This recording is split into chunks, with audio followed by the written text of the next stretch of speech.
Welcome back to another episode of The Only Playbook. I am your host, Weekar. I have my good friend Jake alongside me. Jake, Week 11 is kicking off tonight. Jets and Patriots, not the most exciting matchup for me anyways. Patriots 8-2, a little bit of surprise. Jets, God, I don't even know if they might be one of the most least enjoyable football teams to watch this year. How are you feeling, man? Panthers above 500. When was the last time you could say that? Well, at 500, actually, since we lost to the Saints this week. But yeah, we could just skip talking about the Panthers this week. They put me on the roller coaster every week. I mean, coming off a win against the Packers, and then we turn around and lose to the Saints and can only put up 7 points. Playing to their level of competition, which again, insane, beating the Packers and then losing to the Saints. You kind of hate that. But I feel like if you were to say before the season that the Panthers would be 5-5, 10 weeks in, you'd probably take that, right? I'd probably take that. Yeah. I mean, especially looking at the schedule, I would have expected fully would have lost the Packers game coming in, would have thought the Cowboys would have crushed us. So got some that I thought we wouldn't have. Yeah, you can't be upset about that. Obviously, Vikes, a little bit of a different story, but they got a big divisional game against the Bears this week. So let's see if McCarthy can bounce back. We have 2 weeks on bye here in week 11, Jake, the Colts and the Saints. Thank you. Whoever's up there, I'm playing against Jonathan Taylor. I would be playing against Jonathan Taylor this week, so I get the bye against him, which is quite literally the best thing ever. But only 2 teams on bye, so we have lots of games to get through. Anytime touchdown bets, start sits, boom, bust, kickers, and defenses. Let's get things started, Jake. Anytime touchdown bets, again, tonight, the Patriots, Jets playing each other in New Jersey. I'm going to take Hunter Henry for the Patriots, plus 140 to find the end zone. I feel like I've backed him a couple of times this year. One time he's kind of come through for me, and a couple of times he hasn't. But the Jets defense is horrendous. The Patriots are on the up and up. They keep beating up on bad teams, and here's another bad team in front of them. So I expect lots of opportunities to score. So give me Hunter Henry finding the end zone this week. Yeah, I like it. Yeah, no way I was taking a Jets player here. So I'm going with Drake May at plus 165. He has shown that he likes to run the football a little bit. Hasn't really needed to because he's been unbelievably accurate everywhere he throws it. But I think we may see him get out of the pocket a little bit simply because the Jets are so bad. He's just going to see the lanes and decide to run one in. Yeah, I mean, that's a lot of respect for a quarterback getting plus 165 to score, right? I feel like usually quarterback rushing touchdowns, you're getting at least north of 200. So maybe Vegas knows something we don't. So I like it.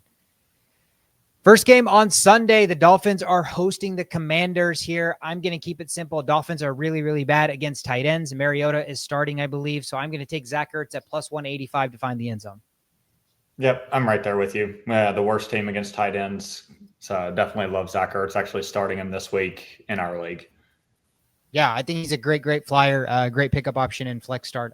Even if you're trying to flex a tight end, I think there's a lot of possibilities for him to get into the end zone and get some volume, garbage time touchdowns, garbage time yards, all that good stuff. So Giants Packers, next game on the board in New York. We have Jameis Winston at the helm. So tough for me to take a Giants player. I'm going to look at the Packers here.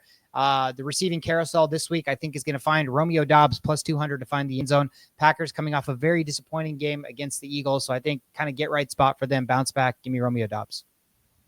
Rarely do we have a plus 200 that we agree on, but I actually chose Romeo Doubs this week as well.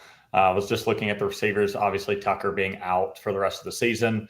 I think he's been the most frequent touchdown scorer. He had the one game where he scored, I think, 3 on Monday Night Football or Sunday Night Football. So I like Dobbs this week as well. Moving over to Buffalo, the Bills are hosting the Buccaneers in this one. Should be a good game. I got 2 here, Jake. I'm taking both running backs for the Bucs. I'm taking Rachaad White at plus 135 and Sean Tucker, who is seeing his role increase specifically on first and second downs. He's plus 200 to find the end zone. The Buffalo Bills might be the worst run defense in the NFL. We've seen them quite literally just get gashed week after week after week. And it's not even just the starting running back. The backup gets in the action as well. So that's why I think in a split situation, I could see a world where both of them score. So plus 135 for White, plus 200 for Sean Tucker. My dynasty team would love that. I'm having to stream Tucker in my starting lineup this week with Olave on bye, so would love to see Tucker find the end zone. I got Rachaad White as well at plus 135. Really think that's great value against this Bills defense that hasn't been able to stop the run at all. Absolutely. I think both of them should get into the end zone. We have a Bengals-Steelers rematch from a couple weeks ago, a game that we saw infinite amount of points. So let's hope we have a repeat of that. I got 2 again here, Jake. I can't pass up Jamar Chase minus 115, specifically after he had kind of a dud week last week. And then Pat Freiermuth, for the Steelers, plus 230 to find the end zone. Right now, the receivers are not getting it done for Pittsburgh. I do expect them to put up points because the Bengals defense is so bad. DJ Turner is going to shadow DK Metcalf, and he's been one of the bright spots on their defense. So that's why I think more tight end usage. Freiermuth plus 230. I like it. Yeah, I love that. I mean, if you remember last time these two teams met, all three tight ends scored a touchdown. So I went with Jamar Chase as well. Just minus 115 is way too good of a price for me to not take what I believe to be the best receiver in the game. Yeah, I think we've talked about Jamar Chase over and over again. Anytime you're getting him at a affordable price or not too juicy, I feel like you kind of have to take it. And this is a great matchup. And there was about 80 points in this game the first time. If I remember correctly, it was like 41-38. Let's hope we see a repeat of that. Please, God. Chargers, Jaguars in Jacksonville this week. I'm keeping it simple. Quentin Johnston plus 160 to find the end zone. It seems like they have a carousel of what guy's going to go off. QJ, big play waiting to happen. I don't trust the Jacksonville Jaguars defense, specifically their secondary, so I'm going to take QJ plus 160. I'm going with Ladd this week at plus 145. So very similar. I don't trust the Jags defense. I think the receivers are going to really be able to feast against this secondary, especially with Hunter out for the season. So it was going to be one of the receivers, maybe a little bit of fantasy bias leaning towards Ladd this week. Speaking of bias, Vikings, Bears in Minnesota. I am taking the home team quarterback, JJ McCarthy, to find the end zone at plus 320, Jake. He is good to run the football into the end zone anytime he gets a full start. So I think right now with the inconsistency with his arm, Bears defense being atrocious, this could be another game that's a shootout. And I think McCarthy loves to use his legs, especially in the red zone. So plus 320, I like the price. Yeah, I'm going with the other JJ this week. He's at plus 110, so not as favorable of a price, but pretty consistent with a lot of my picks this week, getting a lot of the best receivers in the game at very good prices. Anytime I'm getting plus money on Justin Jefferson, even though he's not found the end zone as much as we'd like, I really like it against the Bears defense. Yeah, and coming off what might have been his worst game of his career, so I think he's got kind of a lot to prove here. Texans are traveling to Tennessee to take on the Titans. I believe it's going to be another week with Davis Mills at the helm.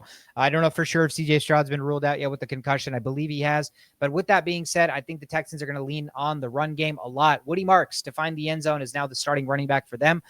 He is not currently priced, so I don't know what his price is, but I'm going to take him no matter what the price is. Yeah. And I'm right there with you. I actually went Woody Marks this week as well. Not been throwing the ball all that well. Tried Nico last week. Just doesn't seem Davis Mills is quite getting it out the way I'd want to see. So maybe we see more passing yards from him against the Titans, but I still like Woody Marks this week.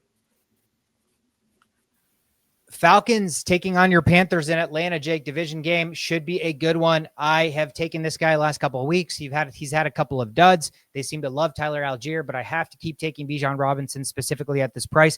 Minus 125 to find the end zone. Drake London has vultured him a couple weeks ago. Algier vultured him twice last week. God almighty, man. Get Bijan Robinson the football in the red zone. Let him score. Minus 125. Yeah, I had to go with the Falcon here as well. I feel a lot less optimistic about this matchup. I don't think we see another 30-0 in favor of the Panthers, as much as I'd love it.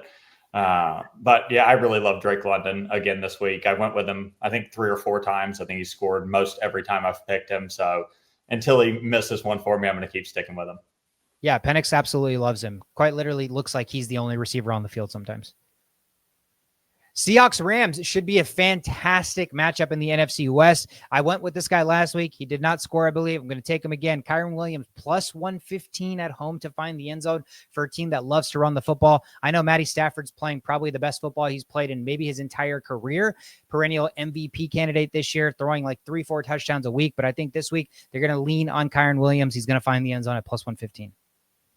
Yep, I'm right there with you. Anytime I see Kyren at this price, I just have to take it at plus 115. Yeah, absolutely. 49ers, Cardinals, another awesome divisional matchup that we should have. I believe it's Brissett again playing, no Kyler Murray. Marvin Harrison Jr. is out this week as well. So that means I have 2. Both tight ends on both teams, I believe, are going to find the end zone. Trey McBride, minus 110 to score. George Kittle, plus 135 to score. Brock Purdy should be back. It looks like he may start. And there is also a world where Ricky Pearsall's back. So this 49ers team could look a lot different this Sunday. But I think the tight ends are going to get a ton of work. So I'm going to take Trey McBride and George Kittle. This might be a week we need to parlay a lot of these because we're picking a lot of the same ones. So I'm on Trey McBride at minus 110 as well. Like you said, depleted wide receiver group. I think Trey McBride's having a really great year, so they're going to keep feeding him, keep giving him the football. So I like him this week as well.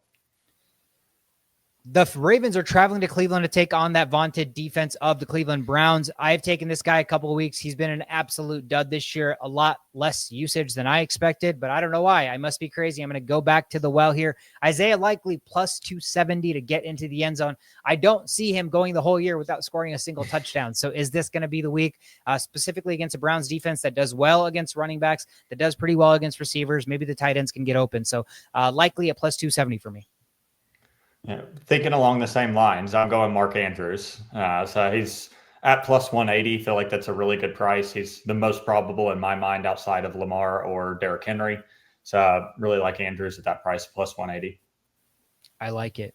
Chiefs Broncos in what should be another fantastic matchup in Denver. I'm taking Kareem Hunt, Mr. Inefficient himself, but he loves to vulture touchdowns. They love to feed him in the red zone. He's even money to find the end zone this week. Again, Broncos do a good job stopping the pass. I know PS2's out, but it shouldn't really matter.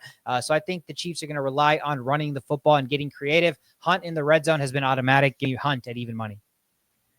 Yeah, I went with Rashee Rice this week, so he's a plus 125. Really love the price, especially with PS2 out. And if one of the receivers is going to score, I like him the best. I looked at Worthy as well. I think there's a lot of big play potential there, but Rice just feels a little safer. Yeah, a lot more consistent usage out of Rice, and Worthy has been just kind of more of a bust. I would say boom or bust, but I don't even think he's boomed at all yet. So been awfully disappointing. Eagles Lions in Philadelphia for Sunday Night Football, what should be another fantastic matchup, man. This slate is shaping up to be an awesome one. I'm taking Barkley again, man. He didn't score last week. His price is too enticing. Maybe Vegas knows what they're doing and they're just going to keep baiting us and he's never going to score. But Barkley at minus 105 is too good a price, specifically against the Lions who aren't that great on defense. So give me Barkley at home, minus 105. Yeah, I'm going with the running back on the other side. This is the lowest I've seen his touchdown value this year, minus 130 for Jahmyr Gibbs. The Eagles have really struggled to stop the run. Gibbs also gets a lot of volume out of the pass. So I think Gibbs at minus 130 is the juiciest one I'm taking this week, but still not that bad for the player you're getting. Yeah, home run waiting to happen on any time he touches the football. So you like those chances. Monday Night Football. Dallas is traveling to Las Vegas to take on the Raiders. I'm keeping it simple. Give me CeeDee Lamb at even money. Raiders defense stinks. Cowboys offense continues to put up hella points because their defense stinks. I do think there's a world where the Cowboys defense slowly starts to turn it around. They're getting 4 or 5 new pieces back this week. They traded for Quinnen Williams, who's going to be awesome at stopping the run in the middle of their defense. So that is one of the biggest things they struggle with. So give me CeeDee Lamb, even money to find the end zone against the Raiders. And I'm right there with you, actually. So taking a lot of the best receivers this week, like I said. So CD right up there in the top 5-6 receivers in the league, in my opinion. So I love CD against the Raiders. We're either going to have a great week this week or really see a big downslide. So let's hope a lot of these hit. I was just going to say the fact that we are on so many similar ones, it could be a fantastic week for the both of us, or we may just have to skip the podcast next week. Who knows? I guess we'll see. That's it for Anytime Touchdowns, Jake. Let's run through our start sits. We got 8 or 9 of these, so I'm going to rapid fire. First on the board, we have Tetairoa McMillan taking on the Atlanta Falcons, or would you start Zay Flowers, who's taking on the Cleveland Browns? I'd probably lean towards Zay Flowers actually this week. I am starting T-Mac in full transparency just because I don't have anyone else. Chris Olave is on a bye this week.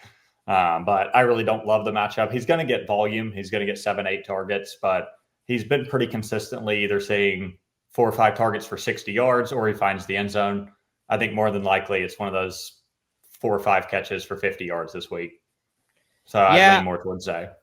I'm so up in the air with this. I think you could probably make a case for both, although neither seems like a strong play this week. Cleveland's defense is pretty damn good, and I feel like, Lamar could kind of find his way out of the pocket and find Zay for like a kind of a broken coverage touchdown. But for the most part, he just doesn't get utilized in ways you'd want a true number one receiver to get utilized.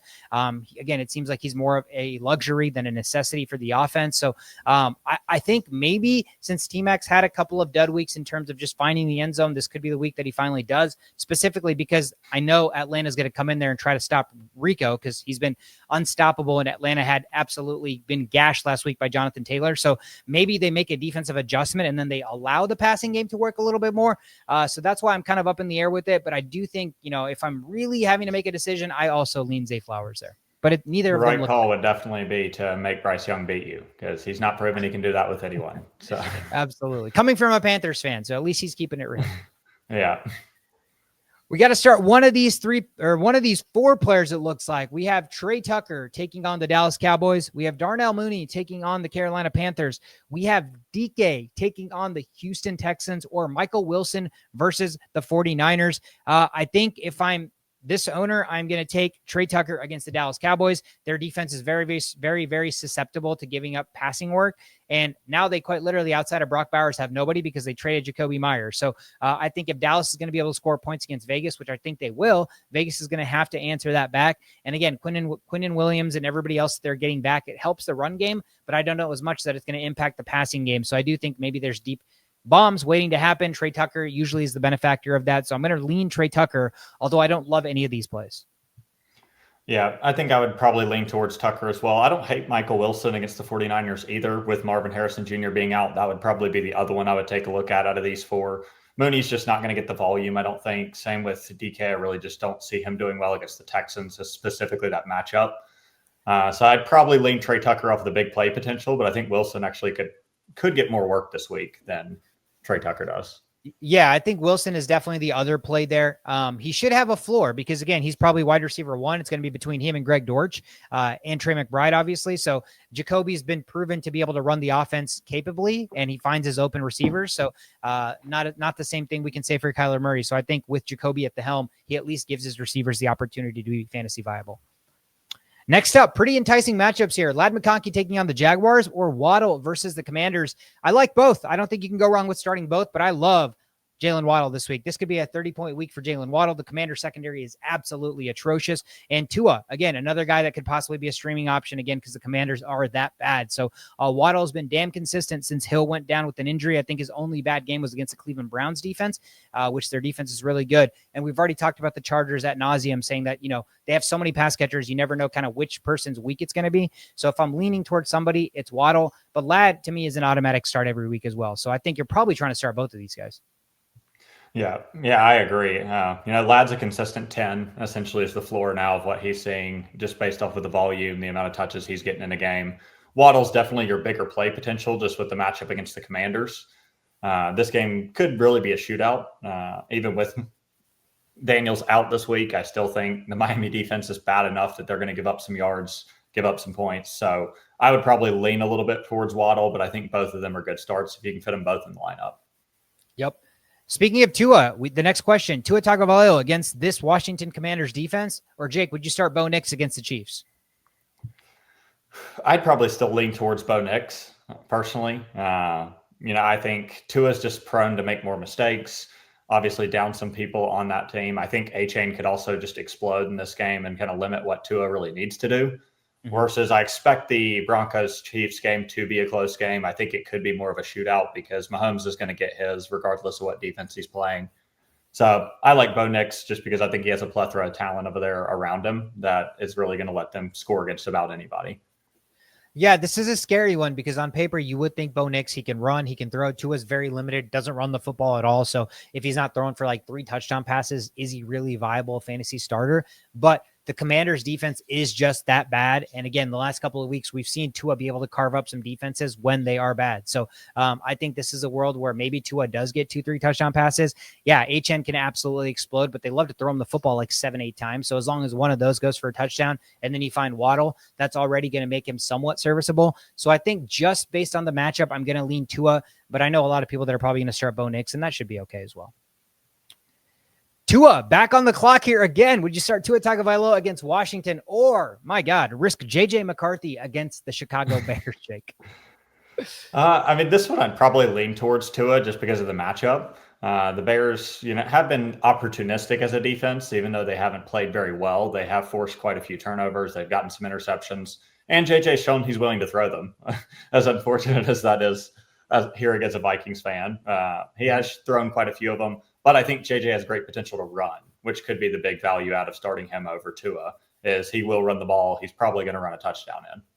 Yeah, that is absolutely the case. Now, he did injure his throwing hand, just throwing and following through and hitting his own lineman's helmet. So again, another week where he can't stay healthy. He's absolutely going to play, so there's no doubt about that. But your throwing hand off a shorter week, I do think you just kind of have to lean Tua there. We haven't seen enough from McCarthy consistently to start to utilize him in fantasy, but kind of what we've seen shows that he does have promise because, like you said, he runs the football and he has a lot of great weapons. So once he kind of figures everything out, he may become a serviceable fantasy option week in and week out. But until we see that consistently, I'm still going to lean Tua there as well.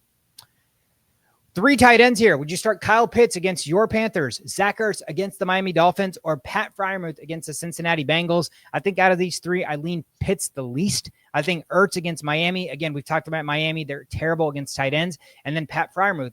He was my anytime touchdown pick against the Bengals because they're also really bad on defense. So I think if you're desperate, Ertz and Muth are great plays. I think if I had to lean one way there, I lean Zach Ertz slightly. But man, the Muth matchup potential, that looks like that could be kind of a like we said the last time they played, 40 plus points on each side. So you really want to try to get a piece of that pie if you can.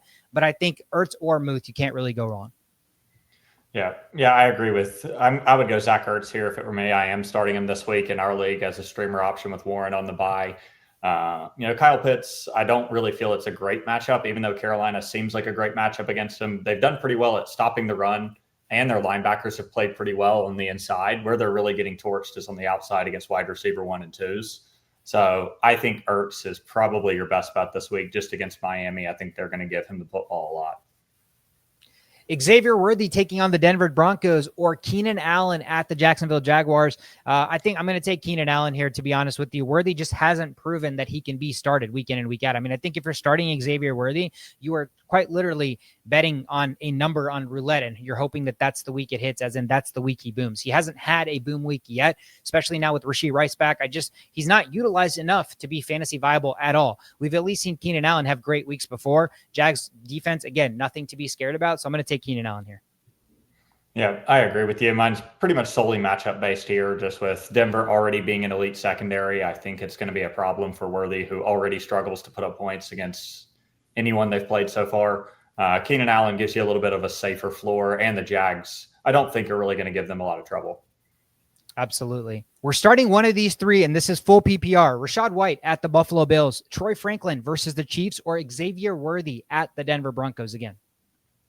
I would go with Rachaad White. I think even in PPR, I think there's a good chance he gets some checkdowns, gets some quick screen passes, and really just don't like the matchup for the other 2. I do really like Franklin against Kansas City. I think he could see some catches, but I'm just not sure how many points are going to be scored in that game. I think it could be a little bit of a lower scoring game.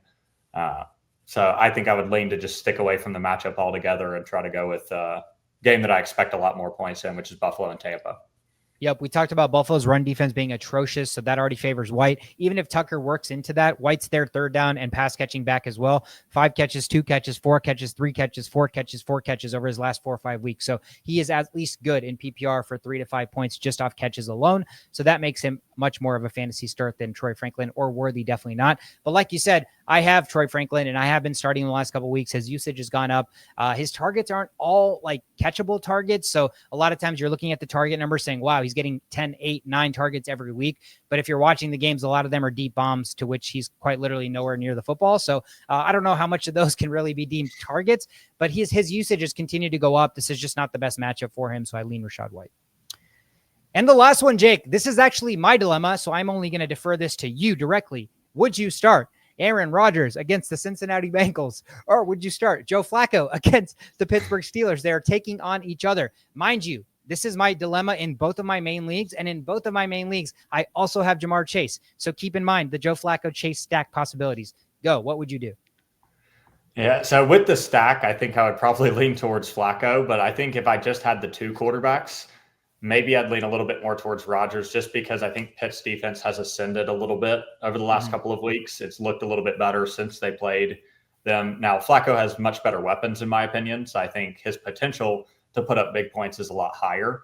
But I think the Steeler defense has ascended a little bit, whereas I really haven't felt that at all from the Bengals. I still think they have a god-awful defense. Yeah, the Bengals offense outside of their corner, DJ Turner, is absolutely atrocious. So yeah, they can't stop anybody right now. That's why the matchup is appealing for Rodgers. But like you said, Flacco, Flacco and the stack, and knowing that if Pittsburgh is taking a lead this game, we've seen Flacco just continue to sling the football. Like they won't even run the ball anymore. They'll just sling. So you just know garbage points are a possibility. Again, you have big plays waiting to happen with Chase and Higgins. So I just think with that being said, right now, I have Aaron Rodgers starting in both my leagues, but I think after this podcast ends, I'm quite literally going to drop him, pick up Flacco in both of my leagues. So that is where we're at.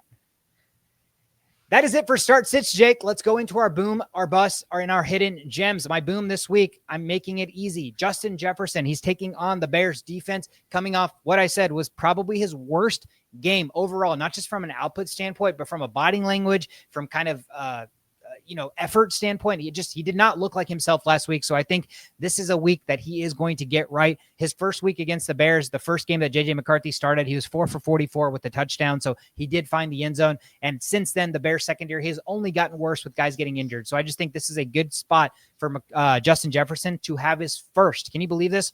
First 20-plus point game of the season. I think that is insane to think about. But I think this is Justin Jefferson's week, so he is my boom. Yeah, I'm going with Monday Night Football game. I got Ashton Genty this week. So Dallas did just beef up their D-line a little bit. I still believe they're going to be a poor run defense overall. Raiders do not have the best offensive line, but Genty has just shown that it doesn't really matter. He's an unbelievable player, can find holes. I don't think Dallas tackles all that well. So I really think this could be a huge week for Genty. He's had some boom weeks already. I think he had like a 36-point week early on, but I could definitely see him going over 20 against Dallas on Monday Night Football. I love the manifestation. Trade for Genty 2 weeks ago, and now make him your boom. I love it. I'll have to. That's why we wanted him, is I saw this stretch of games that they have coming up, and I expect some big ones going into the playoffs. Yeah. You may not like my bust this week, but we already kind of talked about it. It's Tedero McMillan, Jake. He's taking on Atlanta. They are 4th best against opposing wide receivers in terms of points allowed. We've already talked about Rico Dowdle having a monster, historic year. And like I just said, Atlanta just came off giving Jonathan Taylor, I think, 32 carries, 245 yards, and 3 touchdowns. So, that's about as bad a defensive performance against the run as you can have. Now, is there a world where they overcorrect and quite literally stack 8 in the box and make Bryce Young beat you? Sure. But even with Bryce Young trying to beat you, I still don't trust Bryce Young enough to know that Tedero McMillan's going to have a productive week. So I just think this isn't the best matchup for him. If the Panthers can control the clock by running the ball with Rico Dowdle, they will absolutely do that. And so that's why I don't think Tedero McMillan's going to have a bounce back week after, 3 out of the last 4 weeks have been single digits. This isn't going to be the week that he gets back to double digits, in my opinion. So he is my bust this week. Stabbing me in the heart this week with the T-Mac as the bust. I actually did you a favor here as my bust. I have a Swift as my bust for the week. So going against a good Vikings defense, I think the Bears will still be able to pass the ball a little bit, but I think they're going to shut down the run. I don't really see Swift. Swift's also starting to split touches a little bit more in that backfield. He's still the primary running back when he's healthy, but I think we're going to see some split touches in this game, and I don't know that either of them will have a ton of success against the Vikings defense. So that's my bust for the week. Yeah, absolutely. I like it. Manungai has definitely come onto the scene, and he's come on pretty hard. So he's earned himself playing time, and I think that obviously is going to eat into DeAndre Swift's a little bit. My hidden gem kicker this week is, we're staying in the same game. It is the Vikings kicker, Will Reichard. He's taking on Chicago. Again, I think this is a game where both teams are going to have the ability to move the ball back and forth. Now, the Vikings have seen the capability to struggle in the red zone, specifically with JJ McCarthy. They refuse to run the football, even though they become more successful at it. And I think that adds to their inability to score in the red zone effectively. I think Will Reichard's going to have at least 2 field goal kicks this game, and he's been about as automatic as anybody else in the NFL. And he's only rostered in 42% of leagues, so definitely still out there in over half of the leagues. So go ahead and pick up Will Reichard for the Vikings. I think he's going to have a boom week. Yeah, my kicker this week's Evan McPherson. So I love the matchup between the Steelers and Bengals. We put up, almost 80 points in the last time these two met. And there is expected some wind at this game, so that's a small concern. He's only rostered in about 25% of leagues. I think there's going to be a lot of points scored here. So even if you're getting 5-6 extra points and 1 field goal, already gets you to, that 8-9 point range. So I think McPherson's a nice safe play this week. I like it. I like it a lot.